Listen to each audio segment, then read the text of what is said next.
BARTI canal जल और जल निष्कासन सुविधा करागले चाषी मैंने हंतसंत हेबे ना।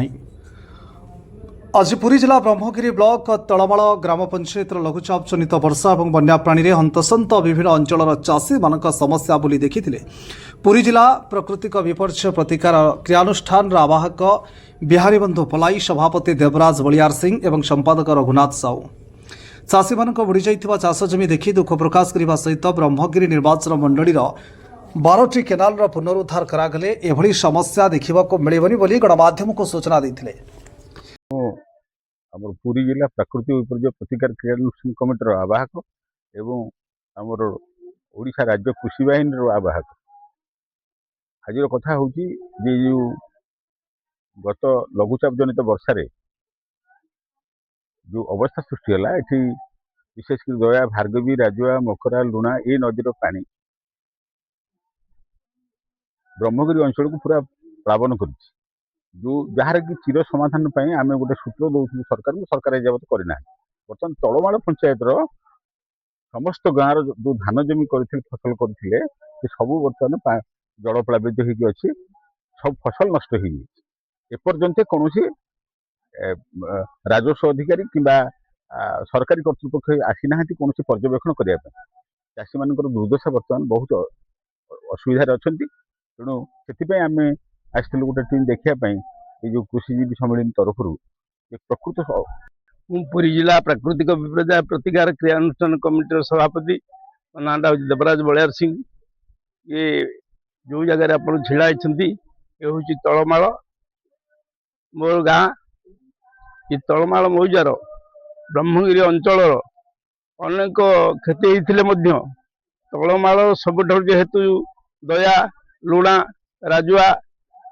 ये समस्त नदी एकत्रित हो गोटे जगार या पानी यार बन्या जल समस्त जमी शारद फसल बुणी थे एगुड़ा सब क्षति हो क्षति होगा आज पर्यंत कौन प्रशासनिक स्तर आरआई तहसिलदार एम आसिक दृष्टिपात करना तेणु चाषी कूल हंतसंत होती चाषी कूल केमी क्षतिपूरण पाइबे आम सरकार पाखे दाबी करुचु जो केनाल कंक्रीटीकरण कहले ये निकट में आप देखिक आसिले आम बढ़ई ज्वर बोली गोटे ये निकट में गोटे बालिकुदा ज्वर एगुड़ाक जदि जल निष्कासन तार पुनरुद्धार न करा जाए चाषी कूल ता द्वारा अनेक क्षति होती तेणु चाषी कूल किपर उपकृत हेबे जो क्षति हल करते विहन बुणी थे विहन गुड़ाक नष्ट होगा तेणु तार क्षतिपूरण कि भाव पाइबे आम सरकार पाखे दाबी करूँ जदि आम कथा को न शुणती आम जनगर्जन करूँ विक्षोभ करूँ संग्राम केबे मरी नहीं संग्राम सरी नहीं ये गाँ ठारू दिल्ली ठारू ए पल्ली ठारू दिल्ली पर्यंत ये चाषी कूल आंदोलन चली चलो। मो ना रघुनाथ साहू पुरी जिला प्राकृतिक विपर्यय क्रियानुष्ठान कमिटर मो संपादक अच्छी बर्तमान जहाँ चाषी क्षेत्राक्त तो भरणा करहबनी पुरी जिले में सर्वोच्च वर्षार परिमाण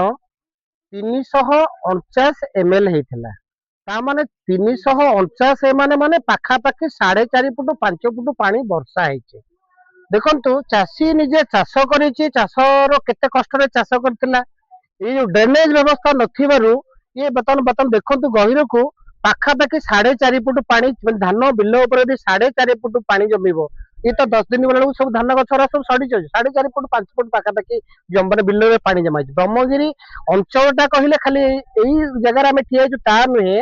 ब्रह्मगिरी अंचल माने कहले गोलवाड़ पंचायत ठारू आरंभ करी एपटे कृष्ण प्रसाद पर्यंत माने किछि डीप मौजा छाड़देले आउ समस्त खाल मौजार 4.5 फुट 5 फुट पानी रु कम नाही एपट तो ड्रेनेज व्यवस्था तार बर्तन कहले जो कहते समुद्र को संखे यदि ड्रेनेज व्यवस्था ठीक हो पारंता एपट जिते पानी आसू जिते बन्या आसू संगे संगे खाली चाषी बर्तन बची जाते तार धान फसलटा चाष आयटा 2 गुणा बढ़ता जो सरकार डिंडे बिचुंती 36 सुधा चाषीर आय 2 गुण बढ़ेबे हो पारंता तो ड्रेनेज सुविधा नहीं आम ये चाष किए चाष करेंगे चाषी सब ही पड़े तेणु मुझे आपण माध्यम कहवाई चाहिए जो माने चाष लोन करछन्ते समस्तଙ୍କର चाष ऋण छाड़ करा जाऊ